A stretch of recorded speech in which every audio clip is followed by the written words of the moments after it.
साल है 2025 और बिहार इलेक्शन खत्म हो चुके हैं और मुख्यमंत्री उप मुख्यमंत्री वही है जो पहले थे।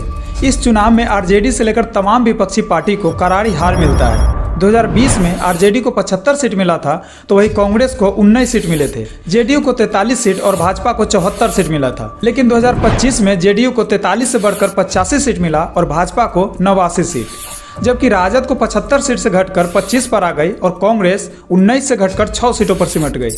इसी को लेकर संसद में अभी वोट चोरी का बहस चल रहा है। राहुल गांधी से लेकर तमाम विपक्षी दल बीजेपी और इलेक्शन कमीशन पर आरोप लगा रहे हैं। लेकिन क्या दोस्तों सच में आप जानना चाहते हैं कि भारत में सबसे पहला वोट चोरी कब और किसने किया था? तो चलिए आज के इस वीडियो में हम जानते हैं।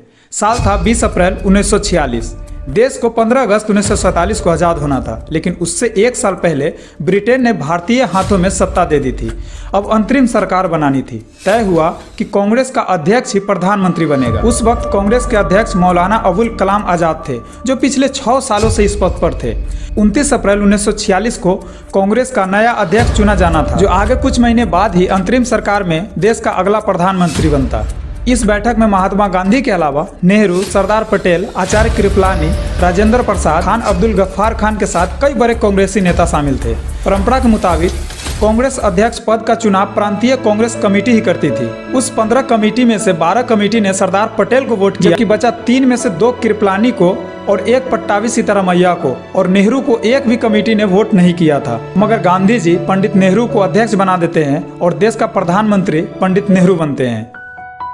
अब हम बात करते हैं साल 1971 की। इंदिरा गांधी रायबरेली से चुनाव जीत जाती है, लेकिन उनके खिलाफ लड़ रहे राजनारायण ने उनके ऊपर चुनाव में धांधली और वोट में हेराफेरी के मामलों को लेकर कोर्ट चले जाते हैं। 4 सालों तक कोर्ट में यह केस चलता है और 12 जून 1975 को इंदिरा गांधी को दोषी करार देते हुए चुनाव रद्द करने का फैसला सुनाता है। इंदिरा गांधी को यह फैसला पसंद नहीं आया और इस्तीफा देने के बजाय 25 जून 1975 को देश में इमरजेंसी लगा दिया, जिसके बाद सारे विपक्षी नेताओं को जेल में डाले जाने लगा। 1970 से 1990 के दशक में बूथ कैप्चरिंग एक नॉर्मल बात थी, जहां सत्ताधारी दल या बाहुबली अक्सर मतदान केंद्रों पर कब्जा करके अपने पक्ष में वोट डलवाते थे। जिसके बाद 2003 में विधानसभा से लेकर लोकसभा तक सार्वजनिक मतदान ईवीएम से होने लगे।